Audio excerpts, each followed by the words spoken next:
Hürmetli Müslüman kardeşler, bugün min sizge Ebu Gadil'nin Allah sizge ıjmahını tili diyen kitabından bir bölek okup işittirecekmin. Rahim etip tınlağız. Güzel yapparı okuy. Allah Teala kişini bu dünya için bar etmeyen. Kişi bu dünya için barlıkka getirilgen bulsa, ol munda мәңгелеккә калырга тиеш булыр иде. Бит кеше ни кадәр генә гомер яшәсә дә, ул барбыр бу дөньяны кайчандыр калдырып китәчәк. Һәм бу дөнья хәтта үзе дә мәңгелек түгел. Кайчанда булса, ул да юкка чыгачак.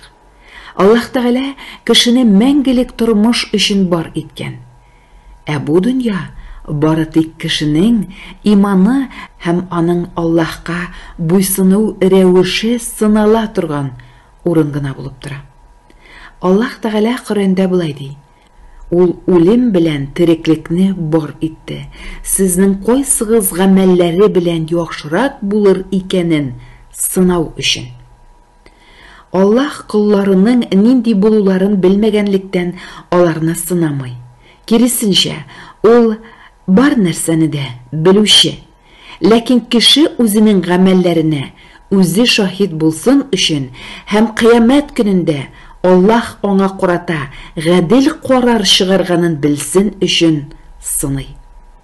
Һәм бу Аллаһның кешеләрне сынауының хикмәтләренең бары тик берсе генә булып тора.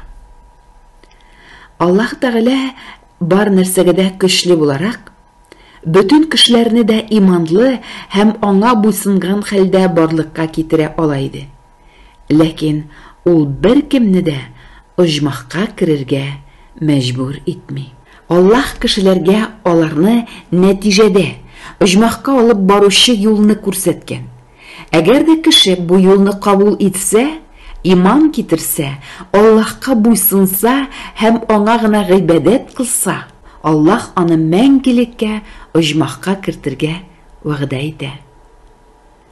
Аллаһ Тәгалә Коръәндә булай ди: "Дөреслектә иман китерүчеләрне һәм изге гамәлләр кылучыларны Аллаһ бакчаларына кертәчәк. Аларның астында елгалар агып торалар. Хакыйкатьтә Аллаһ нәрсә теләсә, шуны эшли." Һәм дөреслектә Аллаһ үзенең вәгъдәсен үзгәртми. Аллаһ Тәгалә әйтә: "Аллаһ үзенең вәгъдәсен үзгәртми." Ләкин кешеләрнең күпчелеге моны белмиләр. Үлгәннән соң кешенең җаны кыямәт көне җиткәнчегә кадәр я оҗмах бакчаларының бер бакчасында булып торачак, яисә тәмук чокырларының берсендә газап кичерәчәк. Тамукны да, оҗмахны да Аллаһ бар иткән. Алар хәзер бар һәм бер кушында юкка чыкмаячаклар. Кыямәт көне җиткәч, җан кешенең тәне күмелгән урынга кире кайтарылачак. Аллаһ үзенең мәхлукларын терелткәннән соң аларны бергә җыячак һәм гамәлләренә карап хөкем итәчәк. Һәрбер кешегә карата Аллаһ үзенең карарын чыгаргач, оҗмахка һәм тамукка кешеләр тәннәре вә җаннары кушылган килеш керәчәкләр. Хөрмәтле мөселман кардәшләр, бүген мин сезгә Әбу Гадилнең Аллаһ сезгә оҗмахны тили дигән китабыннан бер бүлек укып ишеттердем. Игътибарыгыз өчен зур рәхмәт. Исән-сау булыгыз, иманлы булыгыз.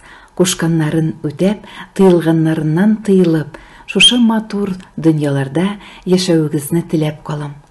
Иң изге теләкләр белән Гүзәл Яппарова.